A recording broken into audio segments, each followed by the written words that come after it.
সবার জন্য মর্যাদা, স্বাধীনতা এবং ন্যায় বিচার এ প্রতিপাদ্যে মেহেরপুরের গাংনীতে পালিত হয়েছে ৭৬তম বিশ্ব মানবাধিকার দিবস।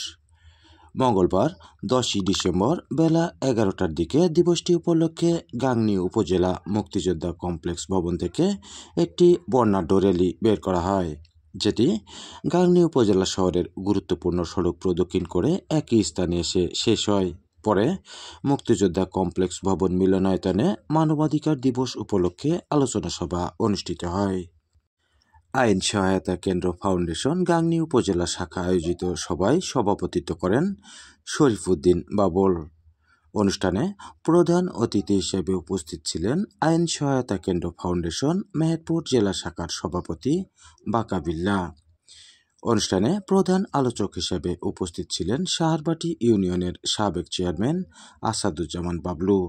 বিশেষ অতিথি হিসেবে উপস্থিত ছিলেন গাংনী উপজেলার সাবেক ভাইস চেয়ারম্যান জুলফিকার আলী ভুট্টো ও আইন সহায়তা কেন্দ্র ফাউন্ডেশন জেলা শাখার সাধারণ সম্পাদক ও গাংনী রিপোর্টার্স ক্লাবের সাধারণ সম্পাদক আল আমিন। আইন সহায়তা কেন্দ্র ফাউন্ডেশন গাংনী উপজেলা শাখার সাধারণ সম্পাদক আনোয়ার হোসেনের সঞ্চালনায় এ সময় অন্যান্যর মধ্যে গাংনী রিপোর্টার্স ক্লাবের সিনিয়র সহসভাপতি মাজিদ আল মামুন, সহসভাপতি কামাল হোসেন খান, সহ সাধারণ সম্পাদক মাহাবুল ইসলাম, কোষাধ্যক্ষ আসাদুল্লাহ আল গালিব, দৈনিক আমাদের সূর্যোদয়ের মাহাবুল ইসলাম, মুক্তির বাণীর আব্দুল আজিজ, জাতীয় সাংবাদিক সংস্থা গাংনী উপজেলা শাখার সাংগঠনিক সম্পাদক সুজন মাহমুদ, রেন্টু, সেলিম রেজা, আব্দুল হামিদ ও বিএনপি নেতা বাশিরুল আজিজ সহ আইন সহায়তা কেন্দ্র ফাউন্ডেশন গাংনী উপজেলা শাখার বিভিন্ন ইউনিয়ন কমিটির সদস্যরা উপস্থিত ছিলেন।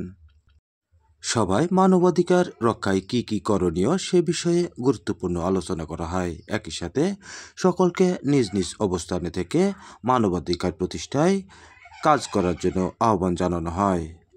প্রতিষ্ঠিত করতে হলে কোনো মানুষ কোনো একটি গোষ্ঠীর দ্বারা সম্ভব নয়। আপনি আপনার জায়গায় থেকে সচেতন হতে হবে। আমি সাংবাদিক, আমার সাংবাদিকতার জায়গা থেকে সচেতন হওয়া লাগে। এখানে আসি, চেষ্টা করি সত্য বলে নিজেদের অধিকার আদায়ের জন্য আগামীতে যাতে আমরা আমাদের নিজেদের অধিকার প্রতিষ্ঠিত করতে পারি, তবেই এই আন্তর্জাতিক মানবাধিকার দিবস পালন সফল হবে বলে মনে করি। ভালো লাগলো যে গাংনী উপজেলার বিভিন্ন গ্রাম থেকে বিভিন্ন এলাকায় যারা এসেছেন, অত্যন্ত বর্ষিয়ান মানুষ, অত্যন্ত সুদীজনী, যারা বিভিন্ন যে জায়গায় আছেন সেই জায়গায় অত্যন্ত সুনামের সঙ্গে নিজের দায়িত্ব পালন করেন।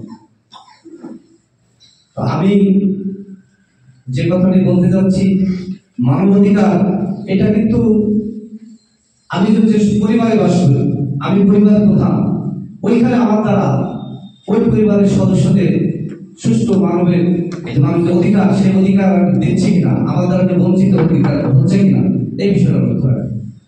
এইভাবেই পরিবার, সমাজ, রাষ্ট্র যদি আমরা এই জায়গায় সচেতন থাকি, তাহলে যে উদ্দেশ্যে বিশ্ব মানবাধিকার দিবস পালন হচ্ছে যুগ যুগ ধরে, সেটা কার্যকর হবে। মানবাধিকার হলো জন্মগত অধিকার।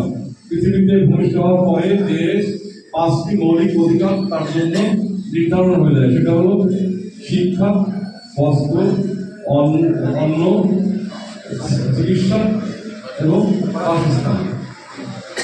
বিগত 16 বছর যে সরকার ছিল, সেখান থেকে প্রত্যেকেই এই 5টি বিষয় কিন্তু অধিকার হারিয়েছিল। এই আন্দোলন, ছাত্র জনতার আন্দোলনের সংগ্রামের মধ্য দিয়ে আমরা যে বৈষম্য বিরোধী যে স্বাধীনতা পেয়েছি, সেটা এক ধরনের মানবাধিকারের জয়। পাশাপাশি এই না যে আমরা সব স্বাধীনতাই পেয়েছি, আমাদের বিভিন্ন সমাজে বিভিন্ন অফিস আদালত, বিভিন্ন কারখানা, বিভিন্ন ব্যক্তি দ্বারা আমরা নির্যাতিত নির্যাতন করছি। তার বিরুদ্ধে যে অবস্থানেই থাকি, সেখান থেকে প্রতিবাদ করবেন